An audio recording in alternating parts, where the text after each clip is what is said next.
성벽이 무너지면 언제고 무너지는 그 성벽이 뭐냐? 우리가 이렇게 예배하는 것은 그냥 예배하는 것이 아니라 하나님께서 예수님을 인간의 몸을 입으시고 인간을 이 땅에 보내주셨고 그 예수님의 핏값으로 우리가 저 지옥 뜨거운 유황불에서 건짐 받았어요. 여기 어느 누구도 스스로 능력이 있고 스스로 잘나서 뭐 돈이 많아서 똑똑해서 구원받은 사람 하나도 없고 오직 십자가의 은혜로 저 지옥 뜨거운 불구덩이에서 우리가 구원받은 줄로 믿습니다. 근데 우리는 이 감격을 잊어버려요. 내가 처음부터 당연하게 특별한 사람인 줄로 착각해요. 우리는 예수 그리스도의 은혜로 영생을 얻었지, 우리는 예수님이 이 땅에 오지 않았으면 우리는 가장 비참하고 저주받은 사람이었어요. 그 십자가의 은혜를 잊어버리고 사는, 그러니까 교회를 다녀도 작은 일에 물질이 어려움이 있다, 또 뭐 어떤 사람하고 관계가 어려움이 있다, 그러면 금방 시험이 드는 이유가 뭐냐? 성벽이 없는 거예요. 성벽이 있어야 그 악한 영으로부터 보호를 받는데 성벽이 없는 거예요. 그건 뭐냐? 내 안에 구원의 감격이 무너진 거예요. 또 요즘 최근 들어서 여러분이 갑자기 예수님이 떠올라서 신이 어떻게 인간의 몸을 입냐, 이건 정말 엄청난 사랑이다, 이런 감격을 느껴본 적이 있나요? 일을 하다가 또 집에서 쉬고 있다가 정말 하나님 감사합니다, 내가 뭐라고, 이런 감사가 있었냐 이 말이죠. 이런 나는 주일날 나갔어, 11조 드렸어, 이것으로 전부인 것처럼 우리가 착각하면 안 됩니다. 성벽이, 그러니까 느헤미야는 성벽이 무너졌다는 것은 멀지 않아서 예루살렘 성도 무너질 수 있다, 이렇게 여겼기에 그 성벽을 긴장을 한 거예요. 여러분이 오늘 여기 앉아 있는 것보다 더 심각한 것은 내가 나같이 지옥 유황불에 들어가서 영원히 지옥불에 고통당할 내가 예수 그리스도의 십자가의 은혜로 구원받았는데 그 감사가 무너져서, 그리고 그 은혜가 무너져서 살아가면서 그냥 문득 이건 내가 오늘 살아가는 것은 하나님의 은혜지, 이런 감격이 없어요. 여러분, 최근에 내가 하나님의 은혜로 여기까지 왔구나, 환경은 어렵지만 하나님의 은혜로 내가 버티고 있구나, 이런 감격이 없었다면 여러분의 성벽이 무너진 거예요. 그것이 너무 중요한 거예요. 지금 조금 심하게 비하하면 이 자리에 앉아서 예배하는 것보다 여러분이 내일부터 일주일 동안 세상에 있을 때 나 같은 죄인 지옥에서 뜨거운 불에서 건져주신 아버지, 이 감격이 없는 거가 더 심각한 거예요. 조금 심하게 말하면 지금 아무 생각 없는 예배보다 매 순간 택함받고 구원받은 은혜를 감사하는 성벽이 더 중요하다. 깨달으면 아멘 합시다. 이거는 특별한 은혜예요. 여러분, 이 사랑이 설명이 되세요? 하나밖에 없는 외아들 예수를 너 저 교만하고 생각만 하면 죄짓고 말만 하면 죄짓는 저 더러운 죄인들을 위해서 예수님한테 네가 가서 저들의 대신 십자가를 져야겠다, 이게 설명이 되냔 말이에요. 그래서 우리 그 한글로는 제일 강하게 표현한 것이 형용할 수 없는 은혜다. 그러니까 인간의 말로 표현할 수 없는 은혜다. 여러분이 일주일 동안 살면서 나는 지금 뭐 남편이 속썩이고 돈이 없고 지금 직장에서 좀 속썩이고 이게 문제가 아니라 인간의 말로 표현할 수 없는 형용할 수 없는 은혜를 입은 자다. 이 감격이 있어야 되는데 이게 없다면 여러분이 예배당에 앉아서 예배 드려도 그러니까 멀쩡히 앉아 예배 드려도 뭔가 좀 시험이 오면 빡 넘어지는 거예요. 멀쩡히 앉아 예배 이렇게 드려서 믿음 좋은 것처럼 믿음이 엄청난 것처럼 앉아 있지만 그러나 상황이 어려우면 한 방에 넘어지는 거예요. 왜? 성벽이 무너지면 언제고 쳐들어오면 되니까. 오늘 그래서 느헤미야를 통하여 여러분 성벽이 재건되기를 축원합니다. 크게 따라서 무너진 신앙, 무너진 감사, 무너진 은혜, 무너진 사명, 무너진 열심, 무너진 사랑, 무너진 천국 소망, 무너진 하나님의 사랑, 크게 따라서 회복될지어다, 재건될지어다. 아멘. 오늘 1시간 예배 드리는 것이 중요한 게 아니라 오늘 은혜 받고 내일도 십자가의 은혜를 찬양하며 모레도 구원의 은혜를 찬양하며 뭐 글피도 지옥에서 건진받은 은혜를 감사하고 성벽이 중요하다. 그래서 올 초에 처음부터 느헤미야를 설교하면서 우리 사랑하는 성도들이 다 성벽이 재건되기를 축원합니다. 일단 성벽이 재건되면 성은 계속 보수공사하면 되는 거예요. 그렇죠? 리모델링 더 하고 보수공사하고 그러면 되는 거예요. 성벽이 쌓여 있으면 적이 공격을 못하니까 성벽이 재건되면 성은 재건하면 되는 거예요. 그런데 우리는 성벽이 무너졌어요. 구원의 감격이 없어요. 어떻게 해서 우리가 저 세상에 있는 사람들은요, 여러분 이걸 아셔야 돼요. 하나님이 아직 뭐 나중에 부를 분도 있겠지만 하나님이 아직 부르지를 않은 거예요. 우리가 저 세상 사람보다 인격적으로 훌륭할까요? 우리가 저 세상 사람보다 막 돈 벌고 인생을 살아가고 자녀를 양육하는데 우리가 저 세상 사람보다 우리가 더 탁월하고 능력이 있을까요? 오히려 우리가 더 약하지 않을까요? 그런데 우리가 이렇게 저들에게 비교할 수 없는 풍성한 은혜와 풍성한 감사를 누리는 것은 온 우주 만물을 창조하신 하나님이 나를 택하셨고 그리고 택한 우리가 지옥에 가서 유황불에서 오늘도 내일도 1년도 10년도 뜨거라 지옥 유황불에 우리가 고통당하는 것을 볼 수 없어서 예수야 네가 대신 죽어라. 그래서 십자가의 죽음으로 우리를 구원해서 하나님을 아바 아버지라 부르고 영원한 천국을 소망하게 했으니 이 감격을 잃어버리고 주일날 앉아있으면 뭐하냐 이 말이에요. 이 감격 잃어버리고 11조 드렸으니까 하나님 복 주세요. 하나님이 무슨 전당포 사장이요? 기복주의? 이거 아니다 이 말이요. 그래서 연초부터 느헤미야를 통하여 성벽을 재건하라. 여러분 구원의 감격, 하나님의 은혜, 나의 열심. 내가 목사님 좀 예배를 줄여야겠어요. 내가요 맡은 게 많아서 좀 줄여야겠어요. 그게 육신이 힘든 게 아니라 내 성벽이, 영적인 성벽이 무너진 것을 깨닫기를 축원합니다. 무너져 가는 거예요. 무너져 가는 거예요. 주님은 십자가 지실 때 육신의 고통이 없었나요? 아무 죄도 없는 주님도 하나님의 뜻에 순종하기 위해서 주님도 때리면 아파요. 주님도 찔르면 피가 콸콸 나와요.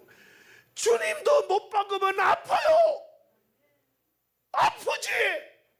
주님은 찔러도 안 아플까요? 아프지. 그러나 하나님의 말씀이기에 가는 거요. 조금 육신이 힘들다고 사명을 무너뜨리고 목사님 빼주세요. 육신 조금 편하자고, 썩어질 육신 편하자고 저 조금 빼주세요. 이렇게 무너진 신앙생활을 해서는 안 된다는 거예요. 깨달으면 아멘 합시다. 무너진 것을, 성벽이 무너지면 우리의 영혼이 무너지는 것은 순간이에요.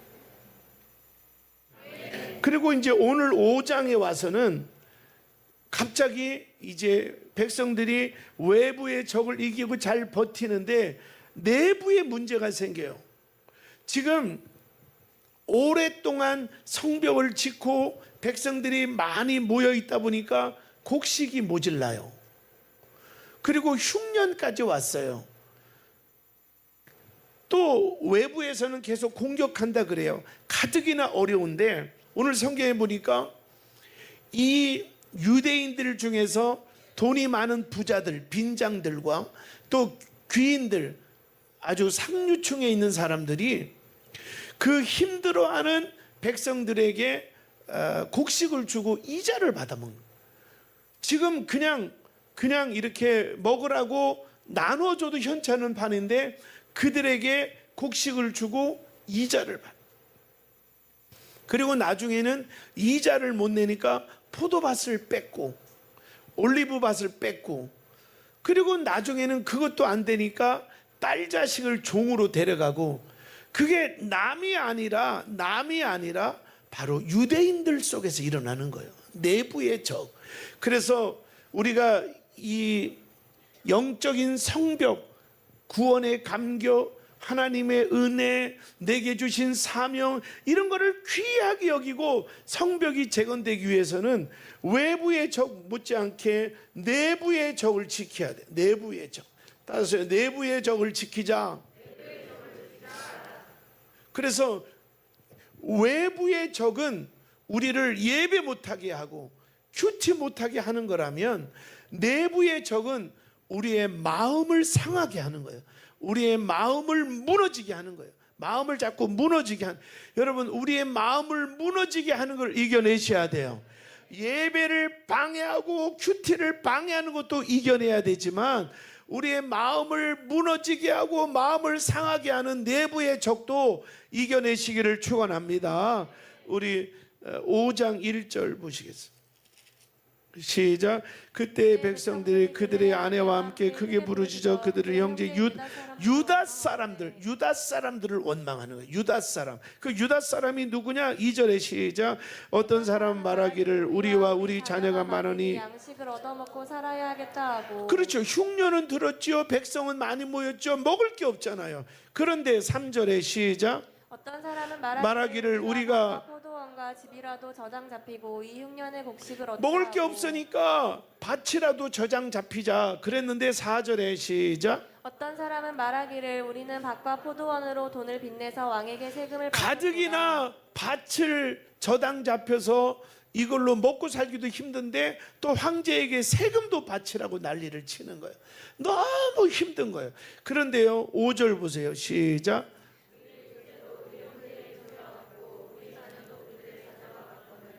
이제 우리 자녀를 종으로.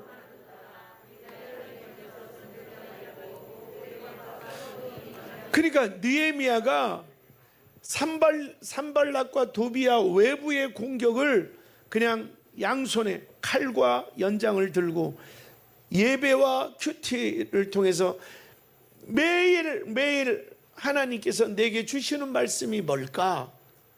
여러분, 우리 신앙생활을 너무 여벌로 하시면 안 돼요. 정말 좀 진지하게 내가 구원받은 자녀답게 아침에 이렇게 좀 바빠도 큐티책을 펼치고 내용을 읽으면서 오늘 하나님이 나에게 하시고 싶은 말씀이 뭘까? 그걸 듣고, 그리고 모든 예배, 그리고 주일 저녁, 수요일, 금요 차량한 예배가 아니라 하루하루 찬양 드리는 게 예배고, 성경 읽는 게 예배고, 입으로 감사하는 게 예배고, 이래서 외부의 적 이기셔야 돼요. 그리고 내부의 적을 이겨내야 돼요. 내부의 적은 우리의 마음을 상하게 하는 거예요. 그래서 마귀는 계속 우리의 마음을 공격해요. 자, 이제 분위기 다시 돌아와서 결론 따라하세요. 믿음을 재건하고 회복하자. 성보다 성이 중요하지만 성 못지않게 중요한 것은 성벽이에요.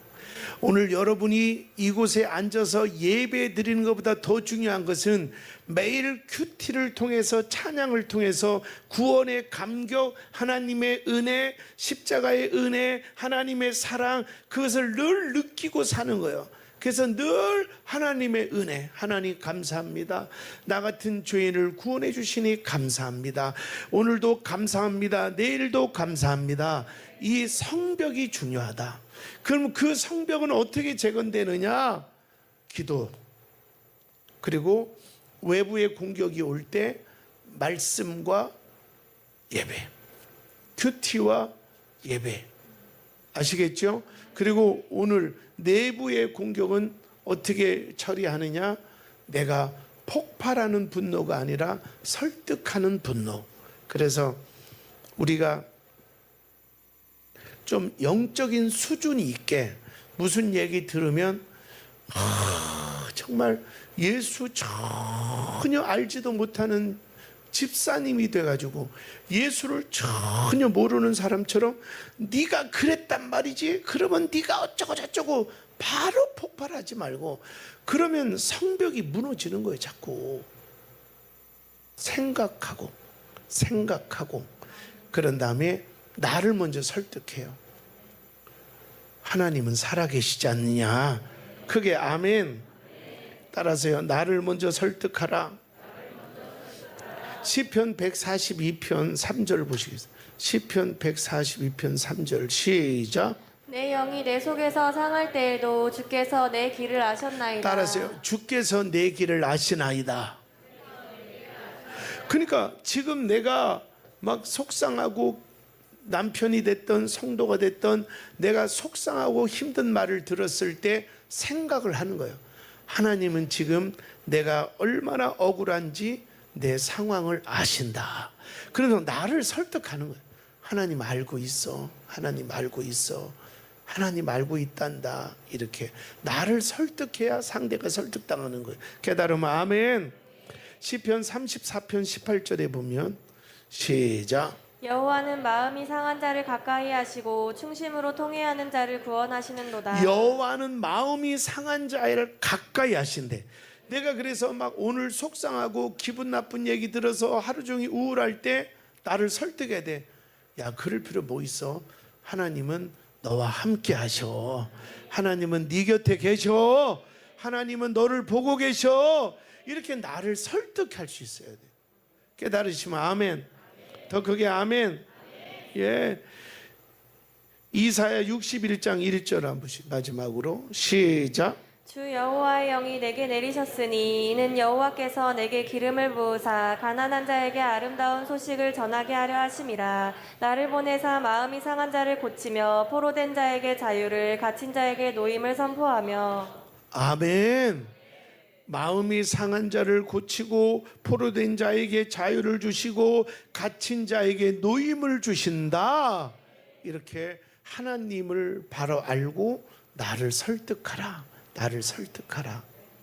자, 이제 마지막으로 이 설득의 분노, 그리고 이 14절 14 오늘 본문에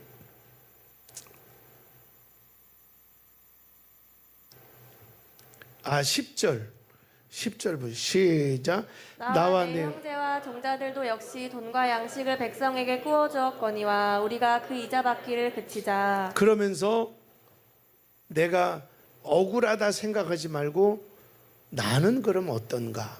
느헤미야가 이래야 설득력이 있는 거예요. 나는 어려운 백성들에게 구워주지만 이자를 받지 않았다. 그렇게. 그리고 또 11절 시작. 그런즉 너희는 그들에게 오늘이라도 그들의 밭과 포도원과 감람원과 집이며 너희가 구워준 돈이나 양식이나 새 포도주나 기름의 100분의 1을 돌려보내라 그러니까 했더니. 나는 우리 백성들을 위해서 이자를 받지 않았다. 이게 내가 하나님 앞에 설득이 되니까 설득이 되는 거예요. 그러니까 우리 자녀들도 엄마가 아무리 속상해도 생각하고 폭발하지 않고 인내하고 이렇게 아이들이 볼 때도 우리 엄마가 이해가 되면 설득이 되는 거예요. 그러니까 느헤미야가 자기도 이자 받아먹고 자기도 백성들의 등골을 그러면서 내가 오랫동안 자 14절 보세요. 14절. 자 이제 결론이에요. 시작. 또한 유다 땅 총독으로 세움을 받은 때 곧 아닥사스다 왕 제20년부터 제32년까지 12년 동안은 나와 내 형제들이 총독의 녹을 먹지 아니하였느니라. 내가 12년 동안 총독을 했지만 그 다음에 15절에 보면 나보다 먼저 있던 총독들은 백성들 등골도 빼먹고 강제적으로 돈을 뺏었지만 나는 12년 동안 총독으로 있으면서 나는 녹을 받지 않았다. 백성들의 등골을 뽑지 않았다. 그러니까 자기가 설득이 되는 거예요. 이해가 되십니까? 그러면서 또 마지막으로 18절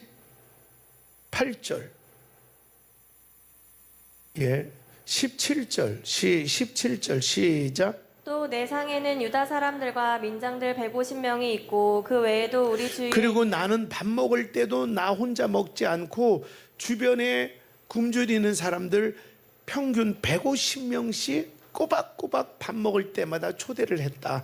그래서 18절에 보면 매일 소 한 마리를 잡고 살찐 양 6마리를 준비하고 닭도 많이 준비하고 그렇게 나는 살았다. 이렇게 말을 하는 거예요. 설득력이 있죠. 설득력이. 그래서 우리가요 남을 정죄하기 전에 내가 어떻게 살았는가 돌아봐야 돼요. 그것이 설득력이에요. 그 나는 뭐 조금만 기분 나쁘면 화부터 버럭 내고 조금만 기분 나쁘면 막 친하게 지내다가 조금 불편하면 너랑 안 놀아 뭐 수준이 요 정도로 지내면서 너 어떻게 사람이 그렇게 사니? 이거 설득력이 없는 거예요. 근데 느헤미야가 이 설득력이 있는 이유는 나도 힘들지만 나는 어려운 사람들 150명을 몇 끼 먹였고 이자를 받지 않고 어떤 사람은 원금도 받지 않았다. 내가 하나님 앞에 진실하게 살았다. 이게 설득력이 있는 거예요. 오늘은 설득력이 중요해요. 자, 결론을 맺겠습니다. 따라하세요. 내부의 적은 설득력. 그러니까 우리가 분노의 폭발이 아니라 폭발의 분노가 아니라 설득력의 분노예요. 내가 가만히 있을 수는 없어요. 잘못하는 상대에 대해서 말을 해야죠. 그러나 설득력, 내가 먼저 나를 설득하고 그 사람을 설득해야 된다. 이게 오늘 은혜다. 아멘. 자, 결론 맺고 우리 기도하시겠습니다. 크게 한번 따라하세요. 성벽을 재건하라. 아멘. 갑자기 물질의 어려움이 온다. 또 내가 몸에 암이 생겼다. 또 남편이 직장을 실직했다. 자녀가 방황한다. 이런 모든 외부의 공격이 올 때 어떻게 성벽을 재건하느냐? 말씀과 성령으로, 큐티와 예배로 성벽을 지어라. 그리고 내부의 적, 뭔가 속상하고 자신감이 없고 인생이 이러다가 끝날 것 같고 내 인생이 실패할 것만 같고 자신이 없고 어딜 가도 주눅이 들고 내 안에 자꾸 무너져 내려갈 때 그때는 설득하라. 하나님 나와 함께 하신다. 하나님은 너의 형편을 알고 계신다. 하나님은 너의 힘이 되어 주신다. 이렇게 해서 우리가 어떤 외부와 내부의 공격이 있어도 반드시 승리하기를 축원합니다.